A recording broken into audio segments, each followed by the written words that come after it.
Sounds a bit like a family drama, right? But yep, that's exactly what it was. My love story, or no, this horrifying dating experience, started with one fateful right swipe on Tinder. Who would have thought that my wide-open heart back then couldn't tell the difference between a genuinely nice guy and a dude looking for a cosigner on his next loan? His name was Caleb Monroe.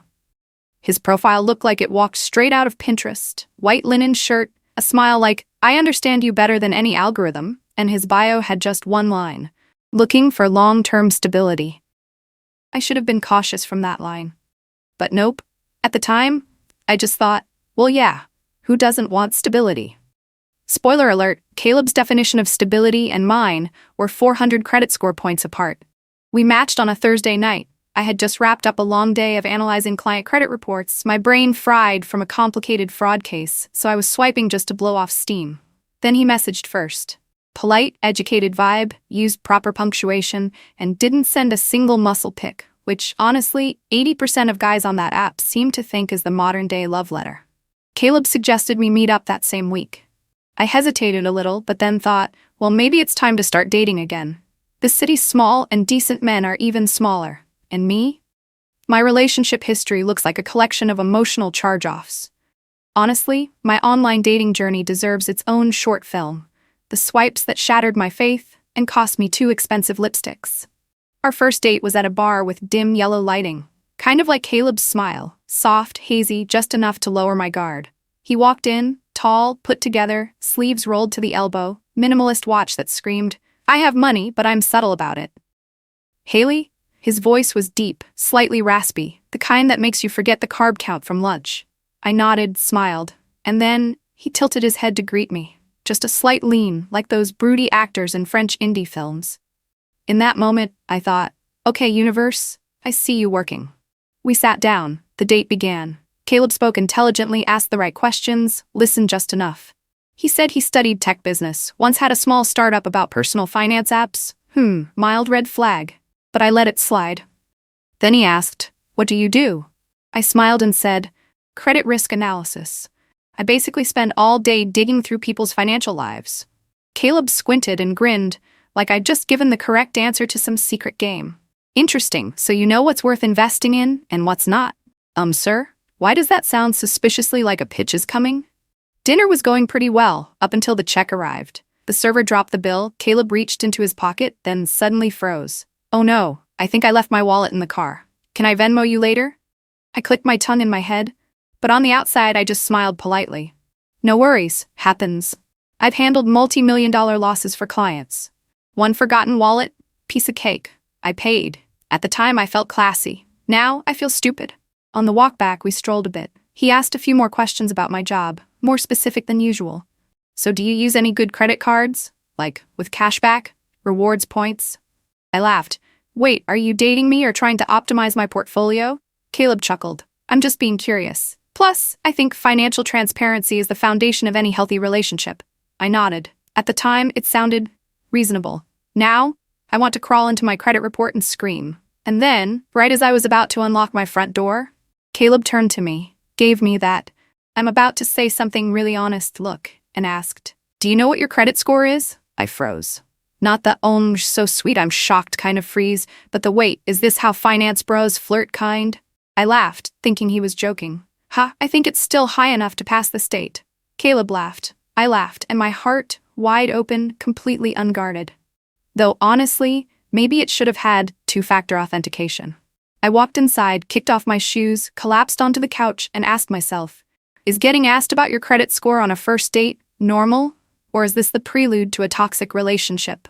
If any of you out there have your wits about you, please explain this to me. Because I think my heartbeat just skipped into a whole new credit bracket. Back to the story. I know, after that credit score question, I should have flinched and started smelling future family drama. But I didn't. Haley Brooks, financial risk analyst, a woman who once crushed a 6-figure fraud case like a bug, actually thought, he's probably just curious. Curious? Girl? What kind of curiosity comes with a new financial topic every week like it's a personal podcast? After our first date, Caleb stayed in touch constantly, texting regularly, checking in like a gentleman, giving just the right amount of attention at just the right time. He asked what I ate, whether I was sleeping enough, if work was stressing me out, and, of course, whether I was considering opening any new credit cards. I just think, if we're gonna build something, it's good to understand each other's spending habits early on. Looking back, I want to print that sentence, frame it, and hang it in my office under a plaque that says, "How to spot you're dating a wannabe financial advisor with big dreams and zero boundaries." Caleb even suggested we try making a couple's budget. Yep, a budget. For a couple. By week 3 of dating. "It's just for fun," he said, "like a couple's game. You do yours first, and I'll follow." A game that required exact figures for my car insurance, streaming subscriptions, and retirement savings sounded super romantic at the time. Now I'm like, what kind of game feels like filing taxes and matching hoodies? I remember one time he asked me, "What do you think about joint asset ownership?" And I, all excited, replied, "You mean like a house, a car, or getting a dog?" He gave a soft smile and said, "All of that. But it's important to be financially clear from the start. Whoever has the better credit score puts their name on it. The other one supports. Whoever has the better credit score puts their name on it." Sounds super equal, super logical. But the more I listened, the more it started smelling like the kind of logic smart people use to get smarter at your expense. At the time, I didn't see anything wrong. Because honestly, I have a tendency to overanalyze emotions. It comes with the job. So when someone talks finances, I actually feel comfortable. Like we're speaking my language. I told myself, maybe he's just opening up about money because he knows I work in this field. Maybe it's the whispered heart of someone trying to build a future together. "Haley, sweetie." That wasn't a whisper. That was a credit assessment in disguise, babe. Ever since I started dating Caleb, my phone's been filled with messages like, "What's your take on investing in crypto? Do you track your weekly spending? Have you been keeping an eye on mortgage rates in Austin lately?" At first, I thought it was kind of cute, like, wow, a guy with vision. Now, looking back, it felt more like a series of interview questions for the role of loan cosigner. The clever part, or rather the dangerous part, was how Caleb never pushed too hard. Every time he brought up money, it came wrapped in a line like, "I just want us to understand each other better." Or, "We should be honest with each other from the start." I got played by how suspiciously reasonable it all sounded. He never forced me to reveal numbers. But every time I let something slip, he'd nod thoughtfully, like he was checking boxes on some internal scorecard. Now looking back at all those lines that made me melt, all I want to do is punch the air. I like you because you know what you want. I feel like I can trust you. You work in finance. It makes me feel safe. Safe? Or did I just feel convenient? I thought it was a love confession. In reality, it was a soft confession. One I wasn't clear-headed enough to catch. And then one night, during what was supposed to be a chill pizza and Netflix evening, Caleb dropped a line that really should have had me grabbing my keys and sprinting. "You know, if two people both have solid credit scores, it makes buying a house way easier down the line. I mean, ideally, that's something to think about early on." And I, like the fool I was, laughed and said, "Wait, we're house shopping in month 2 now?" He laughed back, just being prepared, for the future. I kept smiling, but in my head, I could already hear the bank alarms blaring. I used to think he was just curious. Turns out he was calculating. And me? I was sitting in the middle of a toxic relationship, where love was measured in 3 words: credit score report. I started to realize I was falling in love, like a banker. Every time Caleb asked me one more detail about my personal finances, I'd tell myself, well, I mean, that's normal, right? Normal? Who in a normal relationship gets asked every other day, "Do you know your current credit limit?" It started with small questions like, "Is your income stable?" Which, okay, I get it. Everyone wants to know if their partner's got their life together. But then it turned into, "Does your income increase consistently each year? And have you ever had a late payment?" I'm a woman, not a bank statement. But in Caleb's eyes, I was starting to feel more like a 1040 tax form than a potential girlfriend. So one fine day, when Caleb brought up finances again, this time over a very romantic salad, I decided to flip the script. I set my fork down, looked him straight in the eye, half joking, half testing. "Why are you so interested in my finances? You writing a PhD thesis on your girlfriend's credit history or what?" Caleb didn't blink. He smiled, raised his lemonade like he was giving a TED Talk, and said, "I just want to understand you on a deeper level. I believe finances reflect how a person thinks and lives. When he said that, I nearly choked on my salad. Deeper level? What, like the deep end of my FICO score? I nodded, smiled politely.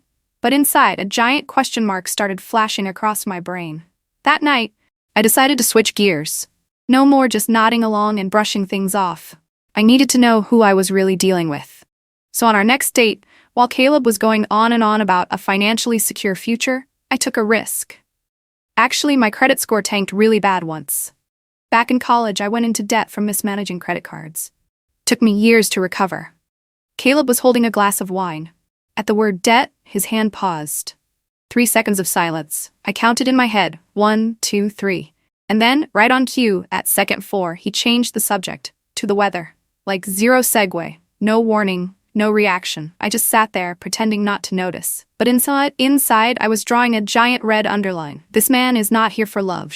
I work in finance, Google and public databases, basically my BFFs. So when I got home, I immediately searched Caleb Monroe's full name. Not much came up, but just enough. A small article from 2 years ago, noting the collapse of a fintech startup due to poor financial management and internal disputes. Co-founder listed, Caleb. The piece didn't make front-page news, but it was enough to make me tilt my head, this time not in swoon mode, but because I smelled straight-up debt smoke. And I didn't stop there. I kept digging. Social media, Reddit, LinkedIn, nothing shocking. But then I searched for him on Yelp. Yes, Yelp. And holy mother of receipts, I couldn't believe my eyes. A 1-star review, written by a user named Liza B. Hertz. It read, dated me for 2 months just to ask about my credit score. Eventually asked me to open a rewards card in my name. Don't trust him if he says he likes you for your clear financial direction. That's code for, you can co-sign his debt. I nearly fell out of my chair. And honestly, I wanted to clap for Liza. Not only did she escape, she left a public service announcement for the rest of us. I sat there staring at my phone, half laughing, half sighing, fully feeling like the main character in a podcast titled Obsessive Dating Stories. I thought I was falling in love. In reality, I was auditioning to be a co-borrower.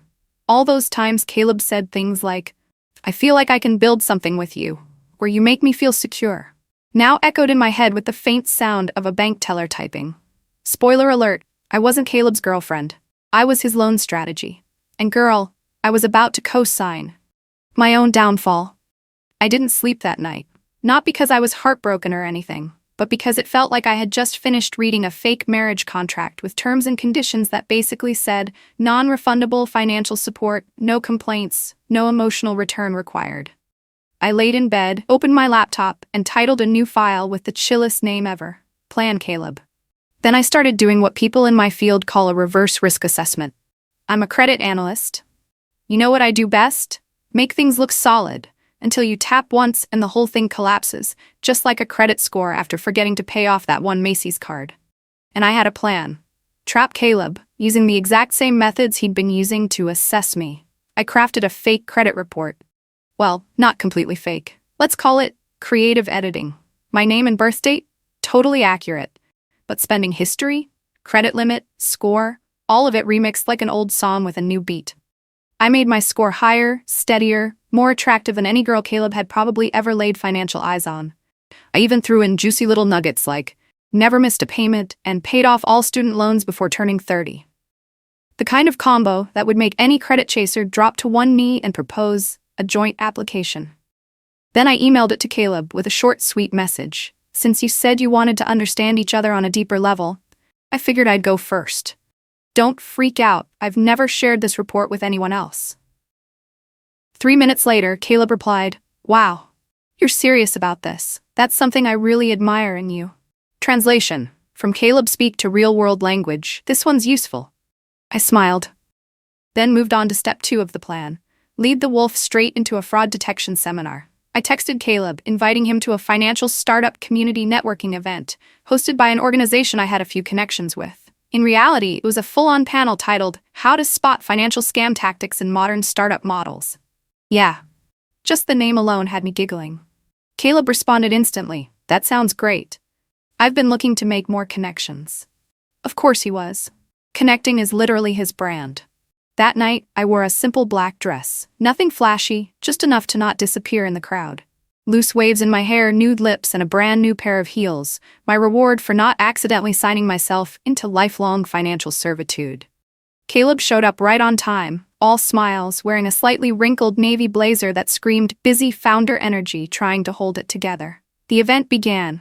I hung back in a corner. Why? Because I didn't need front row seats. I needed a clear view.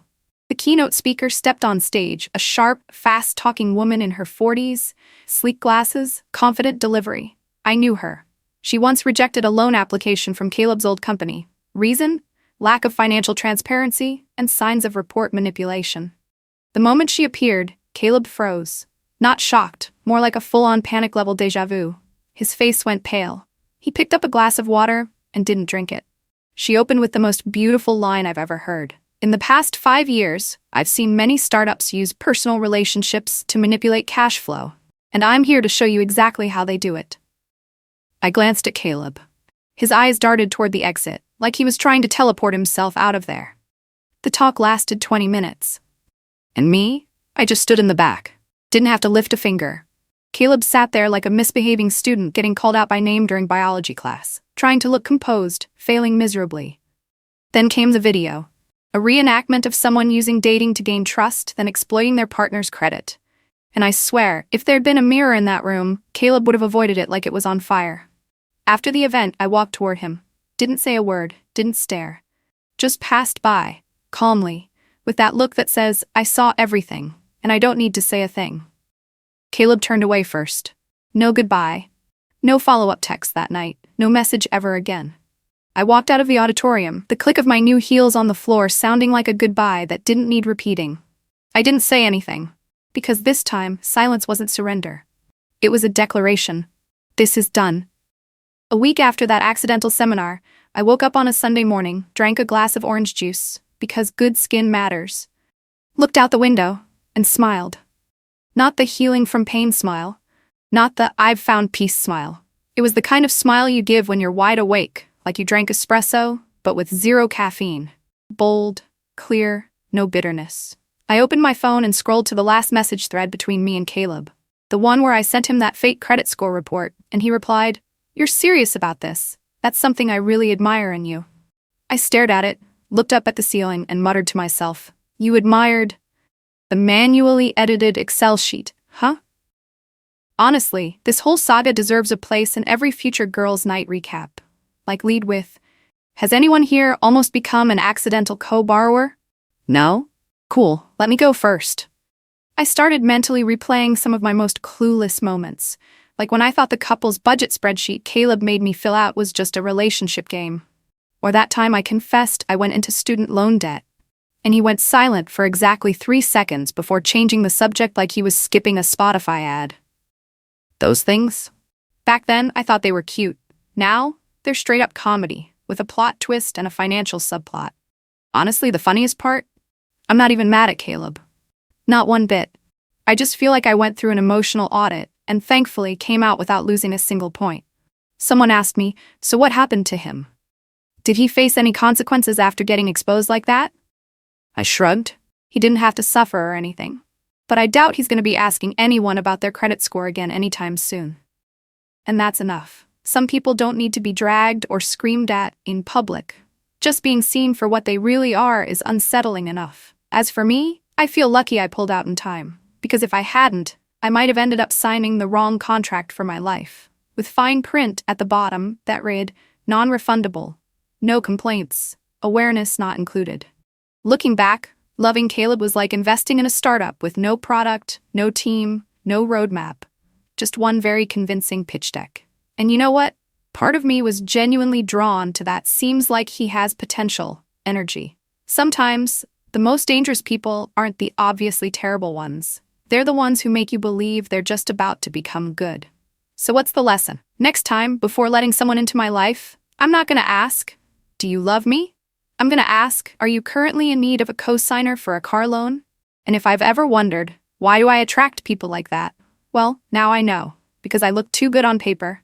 Stable, no bad debt, solid career, zero drama. Basically a dream match, not for someone looking for love, but for someone looking for a name to put on a loan application. Looking back, I honestly don't know if I should thank Caleb or send him an invoice for emotional tuition. Because thanks to him, I woke up to one big truth. Love is fine. But before loving anyone else, maybe love your brain first. And if someone asks about your credit score before asking what your favorite food is, girl, run, sprint, disappear into the fog. Because at the end of the day, love isn't a spreadsheet. It doesn't have to be perfectly balanced, but let's not walk away with a massive loss just because we backed the wrong stock. What about you? Ever had an emotional investment so bad you feel like you should audit yourself afterward? Tell me. Don't leave me here laughing alone in the corner. And hey, if you've ever had a mildly dumb phase like mine, or you just love a messy, honest, plot-twisty love story, hit that subscribe button on Heart Talk. Here, we don't cry it out, we laugh it off. And sometimes, we laugh a little too loud. Thank you so much for all the support. Come back soon. I've got stories for days. And trust me, they're wild.